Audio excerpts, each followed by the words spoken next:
Creativity is an addiction. Some days it's good, some days not so good. Some days it's like, ooh, I wish. Other days, ooh, no, please don't.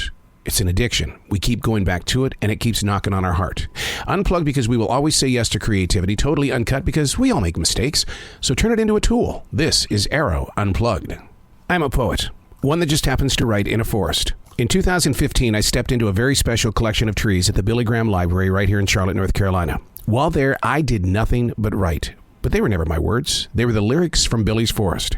Well, nearly 2 years later, God spoke into my heart. He said it was time to grow beyond the library, to write within other collections of trees, mainly my own forest right here in South Charlotte, North Carolina. You see, in every place that I have written, the spirit of Billy's lyrics vibrate the purpose and plan that God has put into play. I never know what I'm going to write about when I enter any forest, which gives us plenty of time to talk about it in the end. Remember, these aren't my words. These are the lyrics from Billy's Forest.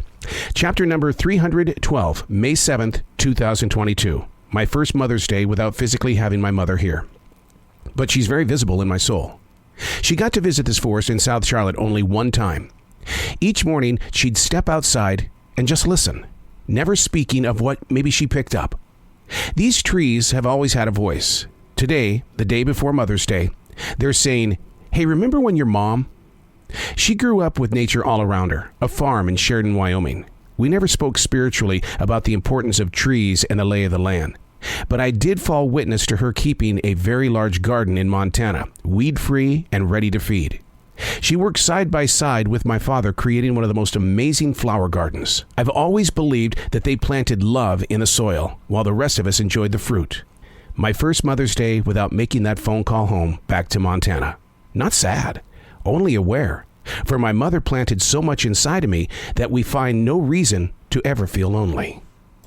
What are the things that your mother or your father planted inside of you? Not for the moment that they gave it to you, but for later in life. The ambitions, the dreams, those wishful thoughts.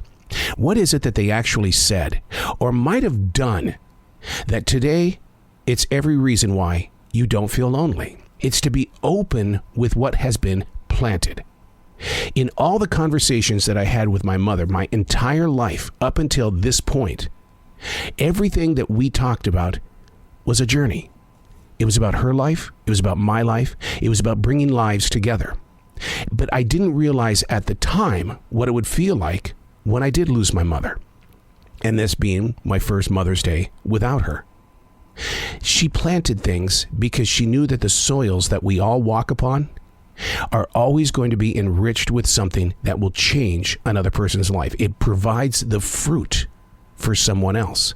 And like I said, with the flowers, my mom and dad worked very hard on this beautiful flower garden in Billings, Montana, while the rest of us enjoyed the beauty. What we didn't see was what they planted in the soil.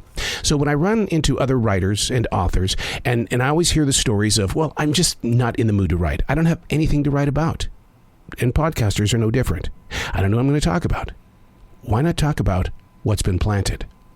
And you are receiving the fruit. I'm Arroe. These aren't my words. These are the lyrics from Billy's Forest.